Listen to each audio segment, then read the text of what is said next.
Hope you're having a good day so far. Welcome to this week's lesson. It is getting nearer and nearer to the time of Christmas, and hopefully you're doing some things to be able to get ready for the holiday season. As we continue on with our different lessons that kind of talk about the time of Jesus' birth, we're going to be talking about the idea of the obvious. Now, I'm sure that you have been like me before at some time, and you've been looking for something. Maybe it's around your house that you are looking for, and if you're in a hurry or if you're kind of at the last minute, it usually is the worst time to be doing that.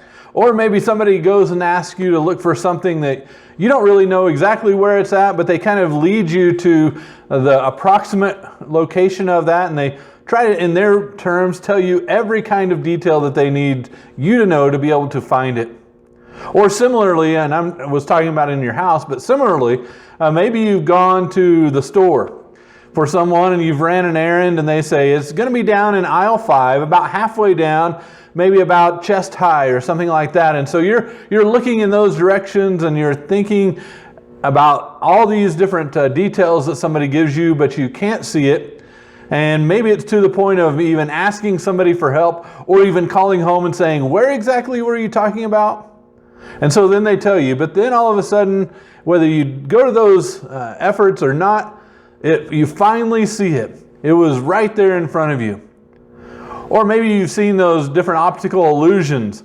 I'm thinking of one, and I'll maybe put it on here, the elephant that has the multiple legs. And you think you see the amount of legs, but then if you look at it again, there are so many different legs, it's obviously not possible for that elephant to have that many legs. Or maybe it's the optical illusion about, do you see the old woman or the young woman? And there's so many different optical illusions. But sometimes we just miss the obvious. Sometimes that sign or the things that we should be looking for are there, and we need to be able to see that as it's a very easy clue for us to understand. You know, sometimes when we're asking God to say, hey, show me a sign, show me what I need to be looking for in order to maybe do your will. And sometimes I think we might miss that due to whatever is going on in our life. But as we get into this lesson, let's look in Luke chapter 2 as we continue on reading through this. And we will look in Luke chapter 2, these first 7 verses. And it says, in those days, Caesar Augustus issued a decree that a census should be taken of the entire Roman world. And then down in verse 3, it says, and everyone went to their own town to register. So Joseph went up from the town of Nazareth in Galilee to Judea, to Bethlehem, the town of David, because he belonged to the house and the line of David. He went there to register with Mary, who was pledged to be married to him and expecting a child. While they were there, the time came for the baby to be born. And she gave birth to her firstborn, a son. And she wrapped him in cloths and placed him in a manger, because there was no room available or no guest room available for them. But then if we skip on down as the messenger is telling the shepherds to go look for him, this is verse 12 in the same chapter. It says, this will be a sign to you. You will find a baby wrapped in cloths lying in a manger. And so as they are going to look for Jesus, the messenger tells them exactly what they are going to be looking for. They're going to be looking for a child wrapped in cloths, and our old way of looking at it from the previous versions might say swaddling clothes. We're used to that, and we've heard it maybe in pageants before. And so the idea that you're wrapped in a baby that's all swaddled up, that's lying in a manger. Pretty clear, isn't it? You would think it would be clear, but what about these guys? Did they find it exactly like that? Well, yes, they did. But that way, God made it pretty easy for them to be able to find it once they got to the place in which they were supposed to be going. And sometimes we just totally miss the obvious. I don't know if you've ever watched anybody do an egg hunt, especially after you've hidden the eggs and you know exactly where they're all at. The idea that they totally miss it and you just see them go around an area and go around an area, and they're just totally not getting it. And you're trying to maybe even help them or coax them, depending on the age of the person that is looking for the eggs. But these things in which we should be able to see the obvious, but it's really not, is called inattention blindness. And I know that men oftentimes get being teased for that, but I know it can happen to all of us. You know, it may not always be exactly like looking for something. Sometimes it can maybe mean that you are going through an action, but you are really not seeing what you're supposed to be seeing. Maybe it might mean something that you're reading even. Maybe you're doing some type of a comprehension-like assignment, and you're supposed to read through somewhere, and you are supposed to be able to find out exactly what it is. Somebody is asking the question, and you say, yeah, I've read the paragraph, or I've read the short story, or whatever it might be, but I don't remember exactly where that is or what that is, and it's obviously right there. Or riddles are a good example. I don't know if you've ever been around a riddle, or you've ever heard a riddle in which you are being asked something, and all of a sudden you think, hey, that should be obvious. But it isn't obvious. You know, just the other day I was talking with some people where I work, and I was talking about some different riddles, or maybe they were like, who am I riddles. It was one of those things in which, for example, it said, I have a head and a tail, but they never meet. What am I? Think about it for a second. Some of you may have heard that. Some of you may not have ever heard that. But it's a coin. Coins have a head and a tail, but the head and the tail never meet. You know, it's obvious whenever you hear the answer, but whenever you are looking for it, you may not be thinking about that, or there's so many things you're trying to narrow in on and to be able to try to get the answer that you really don't understand. Well, let's look at another passage in which Jesus is talking to some people, but they don't recognize him. Let's look in Luke chapter 24. Luke chapter 24, and we're going to be looking in 13 through 35. But we're going to be kind of honing in on some specific ones. In Luke chapter 24, this is after Jesus has been put on the cross, after he's been in the grave, and now he is resurrected. And so this is the same day. It says, now the same day, two of them were going to a village called Emmaus, about 7 miles from Jerusalem. They were talking with each other and had about everything that had happened. It's, in other words, the things in which the death on the cross, and now the news about Jesus escaping from not being in the tomb and the tomb being empty. And it says, as they talked and discussed these things with each other, Jesus himself came up and walked along with them. But they were kept from recognizing him. And he asked, hey, what are you discussing with yourselves as we're walking along? And they stood still, their faces downcast, and one of them, named Cleopas, asked him, are you the only one visiting Jerusalem who does not know the things that have happened here in these days? What things, he asked. About Jesus of Nazareth. He was a prophet, powerful in word and deed before God and all the people. The chief priests and all our rulers handed him over to be sentenced to death, and they crucified him. But we had hoped that he was the one who was going to redeem Israel. Remember, we've talked about it had been years and years since the prophecy of the Messiah coming, and people anticipated. They thought, well, maybe it was this year, or maybe it was the next few years. They were looking forward to it. And it says, and what is more, it is the third day since all this took place.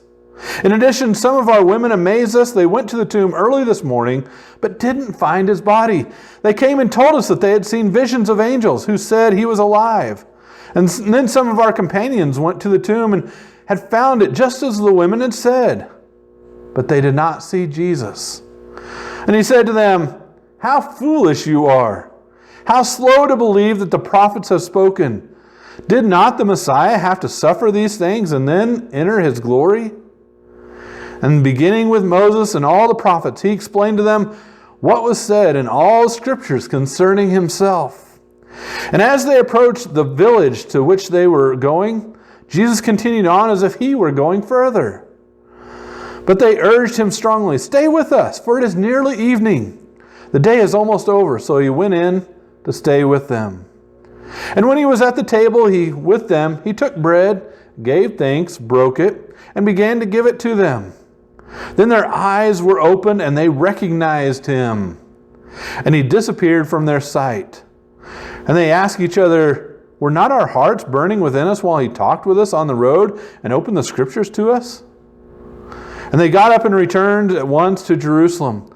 There they found the 11 and those with them assembled together, and saying, "It is true, the Lord is risen and has appeared to Simon." And then the two told what had happened on the way and how Jesus was recognized by them when he broke the bread. Now I know it says earlier that they were purposely not able to recognize him. But I wonder what was going through their mind whenever they did have their eyes opened. Whenever they were allowed to see who he was, and thinking, why didn't we recognize him? Why didn't we recognize who he was? I wonder if he had any scars on his forehead from the thorns being pushed into his forehead.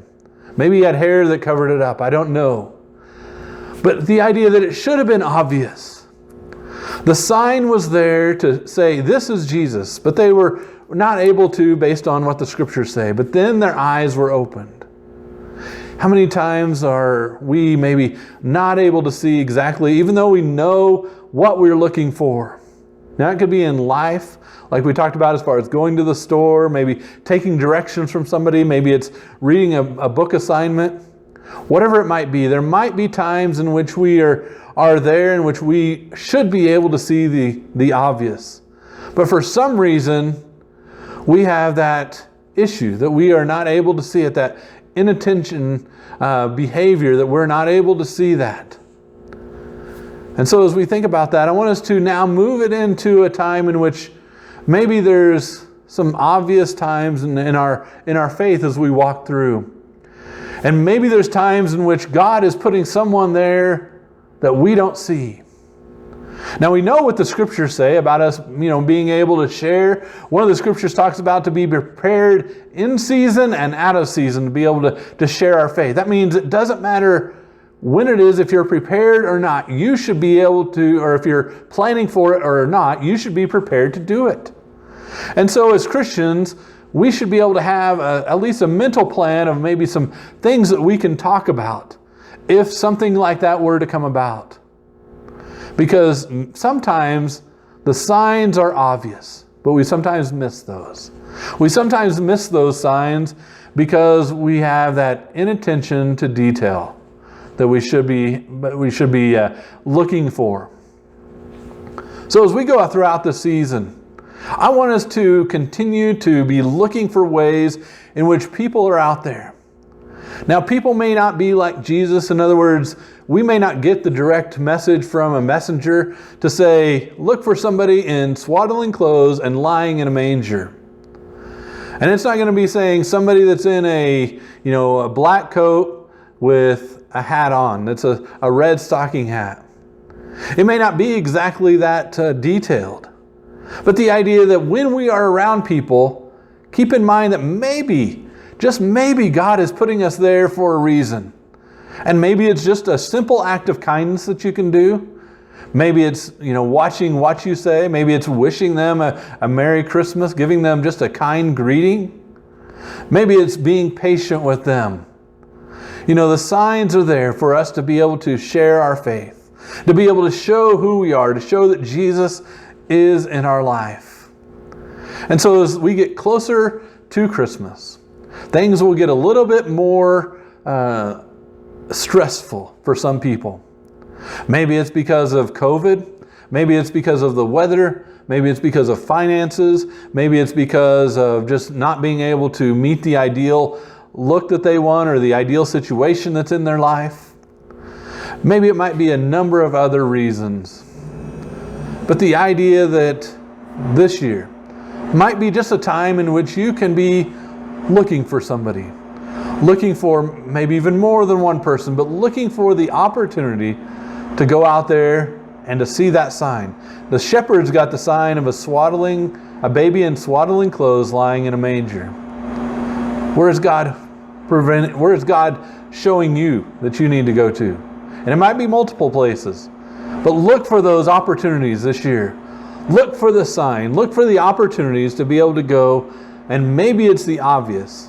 Maybe it's just an obvious opportunity. Maybe it might be something you can just listen for and you can hear it. You can hear that they need something that you have to share. It may be not monetary. It might be just, like I said, a kind word, or maybe something else that might be helpful to them. And it might plant that seed of the gospel in there as you are able to maybe give those fruit, something of the fruit of the Spirit, for example. Or it might open a door for something else. We never know. But if we miss the obvious, then we might be traveling a long ways, kind of like those two men that were a long ways or going along with Jesus. And then they just finally were able to do it. But they could have had the opportunity to not be around him. Maybe they went separate ways. You know, there were other people that were around him but didn't follow him. And so let's take the opportunity. Be conscious about our willingness to be out there and be sharing him. I appreciate your attention today, and I hope you have an opportunity to see the sign, to go to the one that God is leading you to. And don't miss the obvious. Make sure that it's not inattention to that detail. Hey, God bless, and thanks for watching. Have a great day.